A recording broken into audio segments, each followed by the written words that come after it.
오늘은 구름 저편에 계신 주님의 책 80페이지를 하겠습니다. 다시 방문한 천국이란 제목을 가지고 여러분과 간증을 나누고자 합니다. 성령의 기름 부음이 시작되었습니다. 땀을 적시며 몸은 진동하기 시작했고 나의 입술은 방언 기도를 하며 나의 몸은 성령의 춤을 추었습니다. 이제 천국을 가는 이제 시간인데요. 이때 어떻게 해요? 성령의 기름 부음이 시작됐어요. 성령의 기름 부음이 오면은요, 우리 육신의 몸은 엄청 떨립니다. 낙엽처럼 그렇게 떨려요. 그리고 어떻게 해요? 나의 몸은 땀으로 그냥 진동을 해요. 땀으로. 제가 원래 83kg인데 이렇게 살이 많이 빠졌어요. 이 책을 쓰고 천국을 오르락내리락 할 때 살이 빠져버린 것입니다. 그래서 그 땀을 너무 많이 흘려요. 그때 몸이 막 진동을 하기 때문에. 그리고 나의 입술은 뭐를 했어요? 방언으로 하게 돼요. 방언. 여러분 정말 이 방언이 중요해요. 방언 기도가. 그래서 여러분이 잘 못 알아듣고 그냥 방언을 그냥 한 소리 또 하고 한 소리 또 한 것 같지만 그 방언 속에는 다 말이 틀립니다. 그래서 방언은 어떻게 해요? 하나님 앞에 기도하는 거잖아요. 그러죠? 그래서 이 방언 기도 얼마나 중요하다는 걸 예수님이 천국에서 말씀해 주셨어요. 그래서 방언에 이르기 얼마나 중요한지 아느냐? 이렇게 주님 말씀하셨어요. 주님은 구름 저편에서 나를 올라오라고 손을 내미셨습니다. 이게 주님이 구름에서 나는 이제 방에 있잖아요. 기도하고 막. 근데 하늘의 문이 다 열려요. 그럼 방문도 열리겠죠.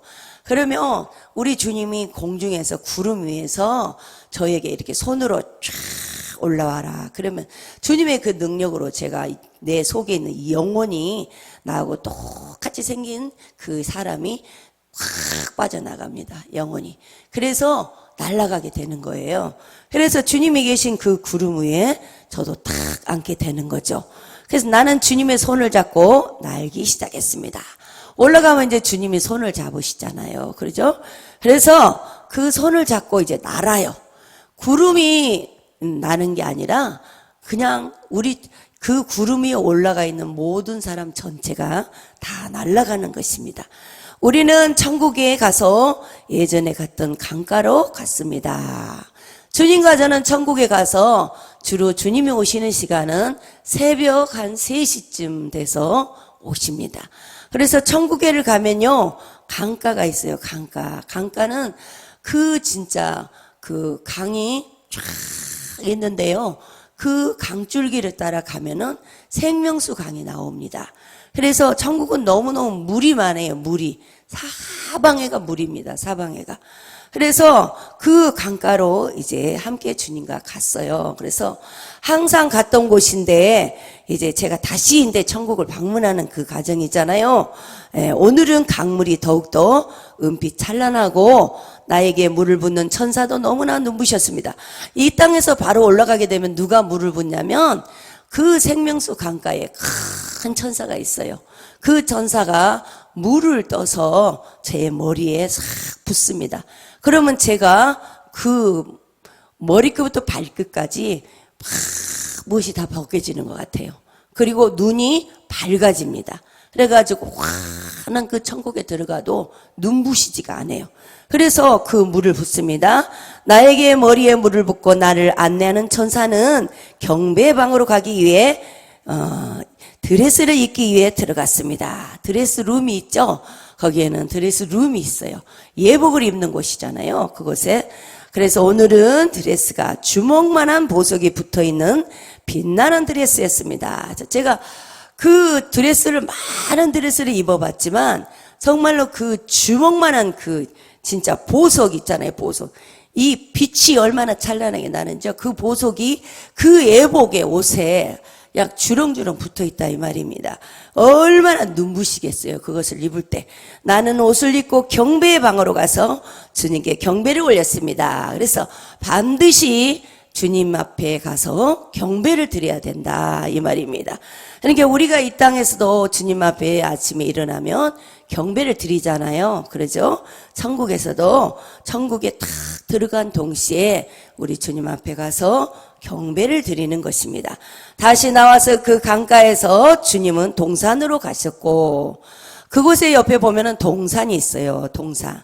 주님이 그곳에서 동산에서 거닐고 계십니다. 그런데 나는 혼자서 기쁨의 강, 평강의 강, 보혈의 강, 생명수의 강, 희락의 강에 몸을 적시고 수영을 하기 시작했습니다. 저는 수영을 할 줄 몰라요. 그런데 천국에서 제가 수영을 하게 됐어요. 주님의 능력으로 했겠죠. 그래서 나는 너무나 시원했습니다. 수영을 하니까 너무너무 시원해요.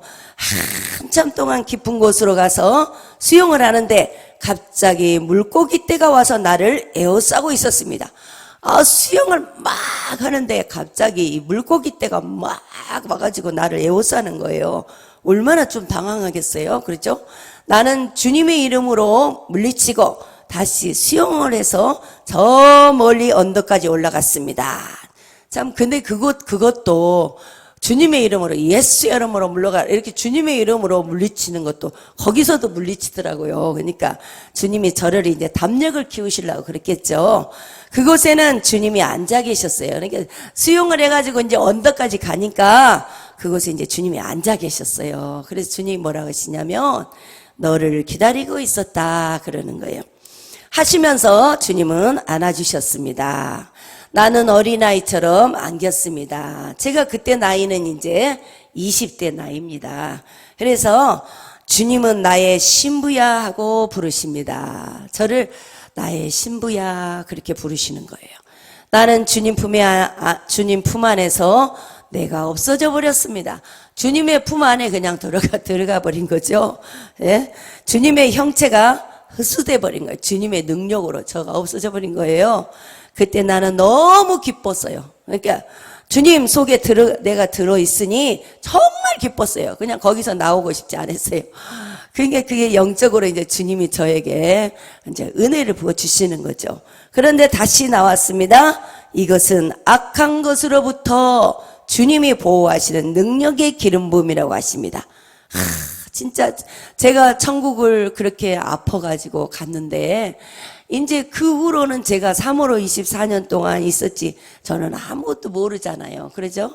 그런데 이제 주님께서 이 일을 맡겨주셨는데 어떻게 이것을 감당해야 될지 정말 막막한 거죠.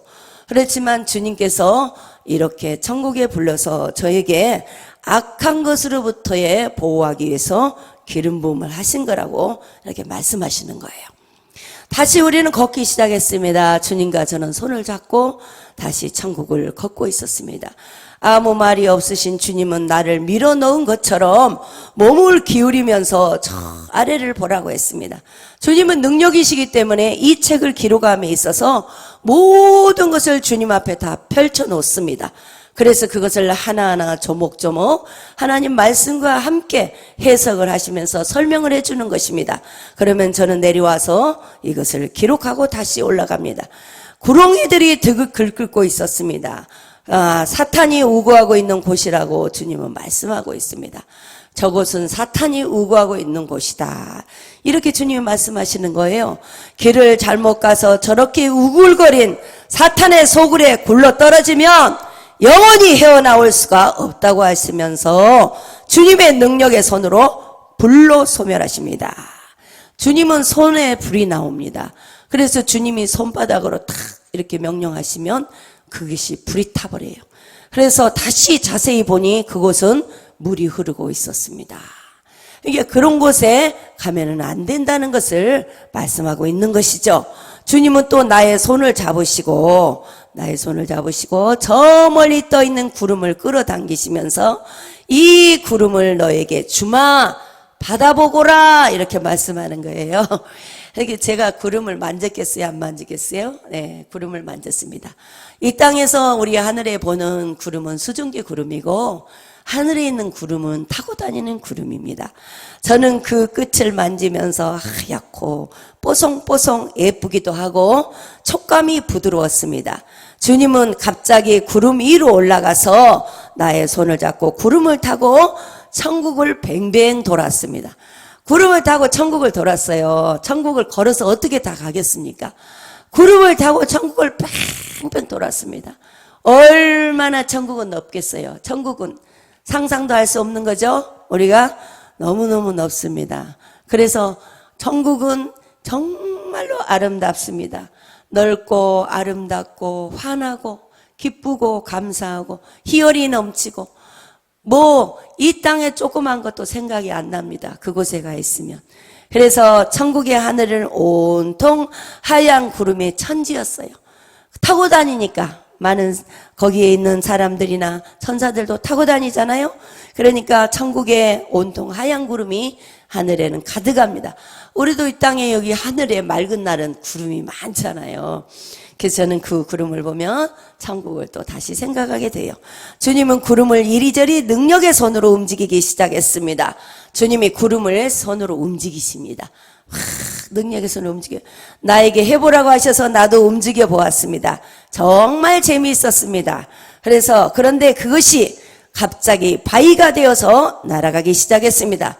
주님은 반드시 무슨 일을 하실 때는 그 속에 반드시 하나님의 말씀과 메시지가 들어있다는 사실입니다. 주님이 하시고자 하는 메시지가 반드시 있습니다. 주님은 말씀하십니다. 이 땅에 주님이 구름을 타고 오실 때 나의 사랑하는 신부들은 구름 위에 오를 것이지만 그렇지 않는 자들은 바위가 되어서 저들을 가루로 만들 것이라고 말씀하셨습니다. 얼마나 무섭습니까? 그렇게 말씀하실 때는 너무너무 무섭습니다. 그래서 이 책도 구름 저편에 계신 주님이라고 이름을 주신 것이라고 말씀하셨습니다. 이 책은 그래서 우리 주님이 쓰셔서 복음을 전하시기 위해서 이 책을 기록하셨다고 그랬습니다. 그리고 성부 하나님께서 이 책에는 성령의 감동을 넣으셨습니다. 그래서 이 책을 기록하셨습니다. 우리가 지금은 영적으로 잠에서 깨어나야 될 때라고 봅니다.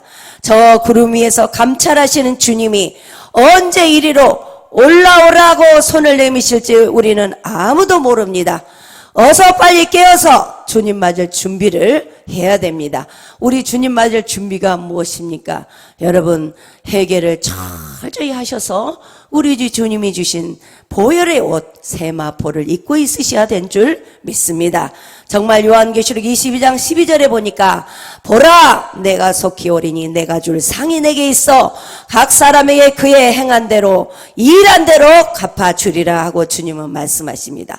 우리가 이 땅에 사는 동안 육신의 옷을 입고 있을 때 여러분 정말 영혼을 위해서 눈물로 기도하고 영혼을 위해서 복음을 증거한다면은 우리 주님이 얼마나 기뻐하시겠습니까?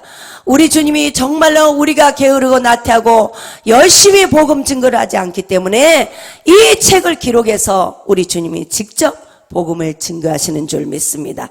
그리고 우리 주님은 정말로 우리 주님은 성령의 풍요로운 열매를 맺기를 원하십니다. 우리가 이 땅에 살아가는 동안 열매하면 뭐예요? 열매하면 그리스도인들의 열매는 성령의 열매인 줄 믿습니다. 정말 농부들이 가장 즐거움이 풍요로운 수확에 있는 것처럼 야고보서 5장 7절에 하나님도 우리들에게서 풍요로운 열매를 기대하고 있다는 것이에요. 우리 주님이 마지막 오실 때 뭘 가지러 오십니까? 알곡과 가라지를 갈라서 알곡은 곡간에 들이고 가라지는 쭉정이는 꺼지지 않는 불에 태운다 그러잖아요. 그러니까 알곡을 가지러 오는 겁니다. 열매를 가지러 오는 겁니다. 그래서 뭐라 그래요? 어떤 열매는 풍성히 맺어야 할까요?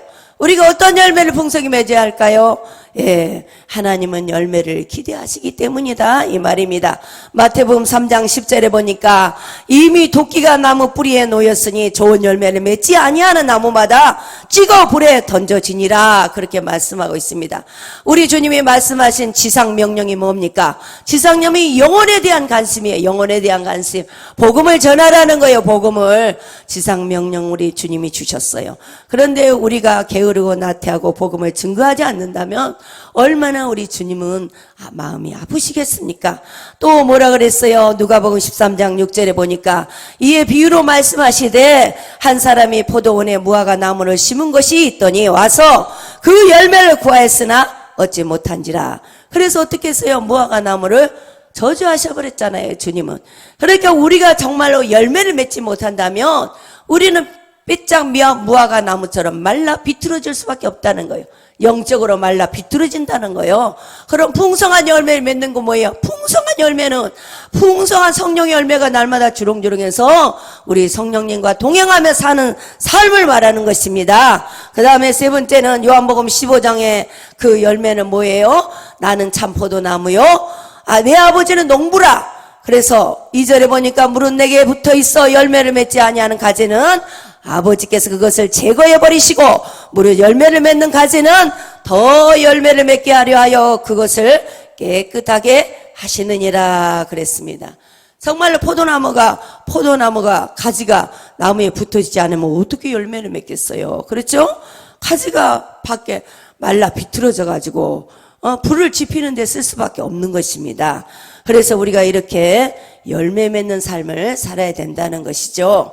그 다음 하나님이 원하시는 열매는 사랑, 희락, 화평, 오래 참음, 자비, 양선, 충성, 온유, 절제라고 합니다. 이것이 그리스도인들이 맺어야 할 열매라는 것이죠. 어떻게 해야 우리가 열매를 맺을 수 있을까요? 성경은 여러 가지 조건을 말씀하고 있습니다. 시편 1편 1절에는 생명수 강가에 뿌리를 내려야 한다고 말씀하고 있어요. 마태복음 13장 23절에는 좋은 땅이어야 열매를 맺을 수 있다고 말씀하고요. 요한복음 15장 1절에는 예수님이 안에 있어야만이 된다고 가르치고 있습니다. 성령의 충만함을 받으려면 성령께서 열매를 맺게 해주신다고 말씀하셨습니다. 그러므로 내가 부족하여도 성령 충만한 생활만 하면 열매는 맺게 되어 있다 이 말입니다. 여러분도 성령의 열매를 맺으시고 정말 주님과 동행하는 삶을 사시기를 주님의 이름으로 부탁을 드립니다.